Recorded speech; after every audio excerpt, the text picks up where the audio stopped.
Numbers show Kentucky's received thousands of applications from businesses who want to get a medical marijuana license. The Kentucky Office of Medical Cannabis's website shows more than 2,600 applications have been submitted.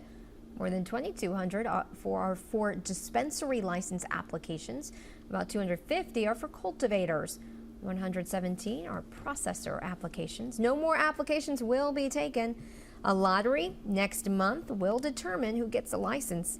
When the medical marijuana program launches in January, there will be 48 dispensaries across the state. Lexington will get a maximum of 2 dispensaries.